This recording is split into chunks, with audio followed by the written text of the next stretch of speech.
Max Weber diz que com o advento da sociedade industrial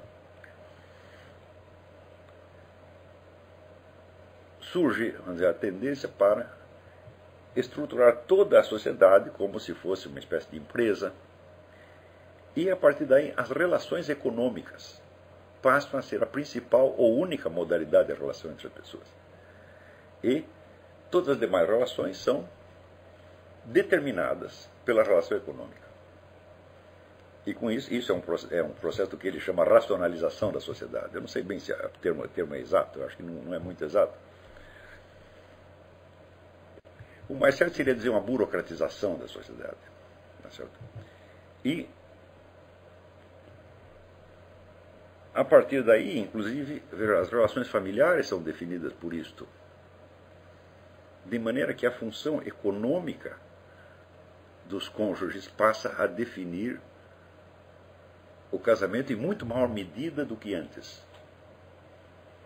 Ou seja, se você procurar na história antiga, da Renascença para trás, e as duas pessoas queriam casar, ninguém perguntava para elas se elas tinham condições econômicas de casar. Porque partia do princípio de que os príncipes e reis casavam, e assim os miseráveis também casavam. De repente, vamos dizer, a responsabilidade econômica do casamento entra no centro do casamento. Né?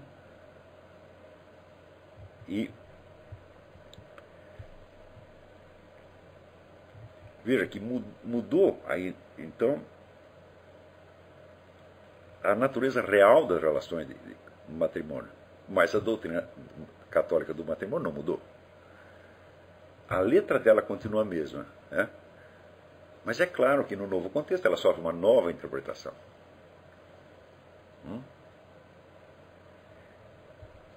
Uma das consequências disso foi que a tolerância da sociedade para com o adultério diminuiu.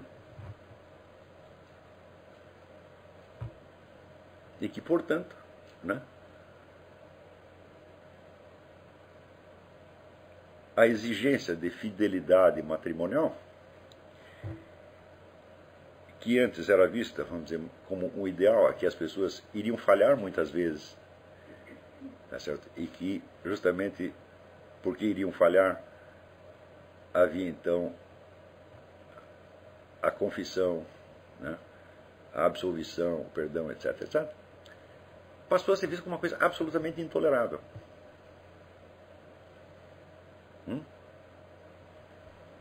Ora, quando a gente lê a história, por exemplo, de Heloísa e Abelardo, você vê que na cidade ali todo mundo sabia que havia alguma coisa entre eles. Ele era professor particular dela e estava lá, indo a garota para a cama. Todo mundo sabia disso e ninguém ligou muito. Foi quando ele fugiu para se casar com ela numa outra cidade que a família se revoltou, pegou o sujeito e o castrou. Então você vê que havia nessa época havia uma certa tolerância maior para com a irregularidade de conduta. Tá certo? E isso me lembra, por exemplo, que diz o padre do Diário de um Pároco de Aldeia, Jorge Bernanos,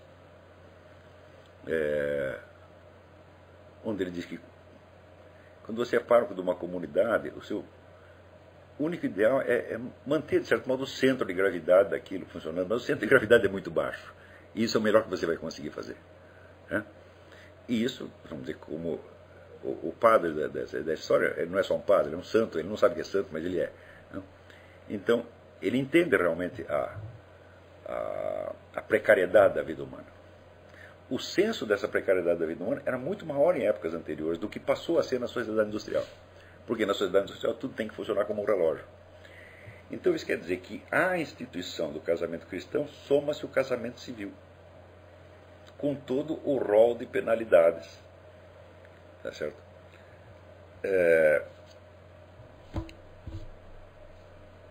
E acontece que o casamento civil não está acessível somente às pessoas religiosas, mas a todas.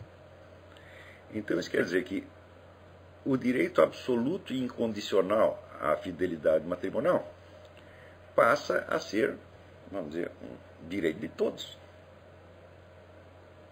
Não? Quando A Igreja Católica entende que ele é um elemento da perfeição cristã e não um direito.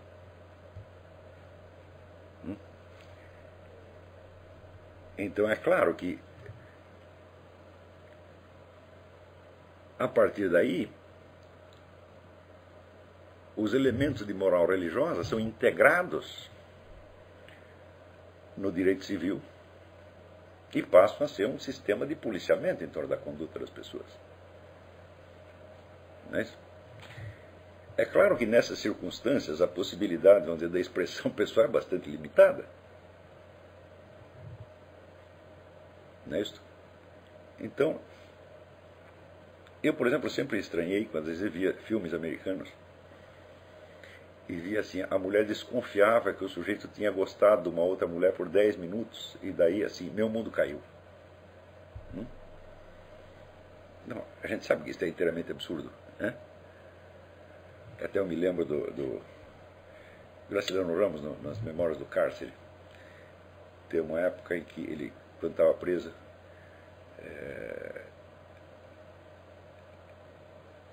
tem uma época que por falta de celas na prisão, ele é colocado junto com 2 mulheres. Ele estava velho e doente já, mas daí o capitão chega para ele e diz para ele, o senhor não vai ter desejos, hein? Ele disse, bom, eu posso prometer que não vou fazer nada, mas que não vou ter desejo, não pode prometer. Mas a ética matrimonial que se transmitia no cinema americano, e aliás, em parte se transmite até hoje, é de que o sujeito não vai ter desejos. Né? Você vê, quando acontece isso, é evidente que a expressão humana foi para o brejo. As pessoas não podem mais se expressar, elas não podem mais ser sinceras umas com as outras. Né? E justamente aí entra o movimento do potencial humano em Esalen, tá certo? E abre um campo onde é possível as pessoas dizerem coisas que antes elas não ousavam nem pensar.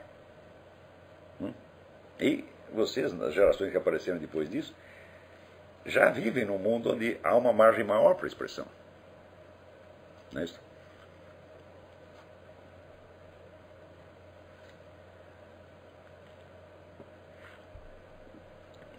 Então, essas sutilezas da diferença de experiência humana entre uma geração e outra, eu digo que eu observei tudo isso. Né? E estou tentando aqui expressá-las do melhor jeito que eu posso, mas são coisas sutis que às vezes nos escapam. Né?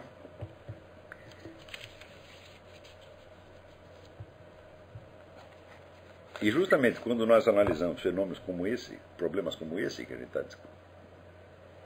começou a ser discutido no fórum,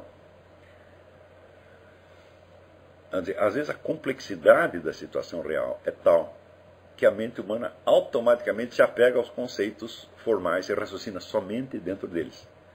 Porque quando sai daquele universo de conceito, ela se sente absolutamente perdida. Tá certo? Mas Aristóteles dizia, o conhecimento começa com espanto. E é 1000 vezes preferível você estar perdido, tá certo, num oceano de fatos do que você estar preso dentro de uma jaulinha conceptual que só vai te proteger. Porque se nós não tivermos essa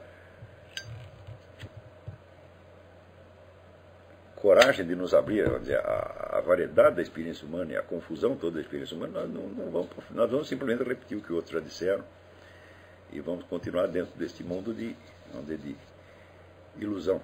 A capacidade que os seres humanos têm de fugir do real e se apegar a um horizonte verbal estreito dentro do qual eles acreditam saber onde estão se movendo, é o que eu observei, por exemplo, nesse caso, vamos dizer, do Foro de São Paulo, onde estão acontecendo coisas de uma importância imensa, coisas que vão ter uma consequência, que vão ter consequências históricas absolutamente devastadoras, mas ao mesmo tempo, quando você vê dentro disso, você vê o subconjunto da discussão pública, né? Você tem o horizonte dos fatos políticos e dentro dele você tem um horizonte menor da discussão pública. Não? Esse círculo da discussão pública, ele se fecha à realidade e ele fala de outras coisas só. Quer dizer, isso pode acontecer tanto na esfera individual quanto coletiva. Não é isso? Então, tudo isso é para dizer a vocês o seguinte, vocês não tenham medo da confusão. o estado de confusão é normal no ser humano. E, sobretudo, quando vocês se sentirem muito confusos, vocês lembrem o seguinte: o curso das coisas do mundo não depende de que você tenha a solução para ele. O mundo não está esperando você resolver os problemas. Portanto, se você não conseguir resolver hoje e deixar para amanhã, isso não vai fazer a menor diferença. Você hoje está confuso e não sabe o que fazer, você está, vamos dizer, os fatos estão todos dançando na sua cabeça sem que você consiga sintetizá-los. Se você dormir assim, acordar exatamente assim amanhã, não vai fazer a menor diferença para o mundo. Então, olha, hoje eu não estou sabendo a solução do problema, e se amanhã eu não souber, também, isso a rigor não faz diferença nenhuma. Mas, ao longo da vida eu observei que a maior parte das pessoas com quem eu conversava, elas sempre se baseavam nessa ideia de que elas tinham solução para os problemas do mundo. Embora poucos soubessem a respeito. Quer dizer, esta ilusão de que você está no claro, de que você está no centro de um conjunto organizado, essa você tem que perder definitivamente. Você tem que aceitar o seu estado de confusão. E é justamente quando você está no estado de confusão que você se abre para que o Espírito Santo lhe dê as soluções. Senão, não. Para que você iria precisar do Espírito Santo se você já está sabendo de tudo, né? Entendeu? Então, nós não devemos buscar a nossa paz na compreensão intelectual que nós temos das coisas, porque a nossa compreensão intelectual ela é precária por natureza e será precária sempre. Quer dizer, não é aí que está o nosso abrigo, entendeu?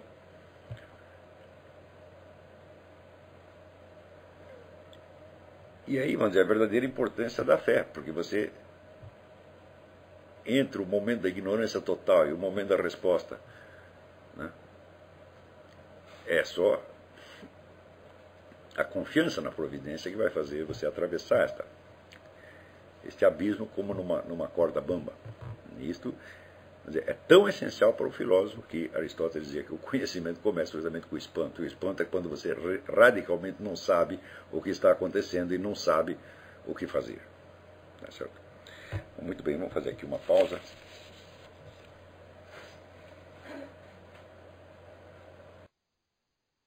Então vamos recomeçar. Tinha uma pergunta aqui. Como era a sua pergunta? O senhor falou a respeito do pecado essencial versus o pecado da doutrina da igreja. Essa diferenciação, por exemplo, a análise do conceito e a análise da experiência. Isso aí poderia ser encaixado na diferença entre necessidade lógica e necessidade real? Aqui há uma pergunta dizendo que se a comparação que eu fiz entre análise de um conceito e análise da experiência, o que isso tem a ver com a noção de necessidade lógica e necessidade real? Bom, a lógica toda é baseada em relações de necessidade, mas de necessidade hipotética, evidentemente. Toda proposição lógica é se x, então y. Né? A lógica não pode determinar por si mesma se x aconteceu, é fato ou não é fato. Tá certo? Então, vamos dizer, o conceito fundamental de todo o mundo científico é o conceito de necessidade. De você buscar elos, onde, dada uma condição, tal outra condição se segue necessariamente. Porém, necessidade a rigor só existe a necessidade metafísica. Tá certo? Por exemplo, nós sabemos que o nada necessariamente inexiste. Porque se existe alguma coisa, por mínima que seja, então o nada inexiste necessariamente. Abaixo da necessidade metafísica, você pode conceber a necessidade lógica, que é uma necessidade absoluta hipotética, apenas pensada como tal. Tá certo? Mas, de qualquer modo, internamente, o raciocínio lógico é todo feito de elos de necessidade. Você pode falar de uma coisa real, de uma necessidade real, fática, não metafísica, tá certo? Somente quando você observa que, dada uma certa condição, a outra se segue necessariamente.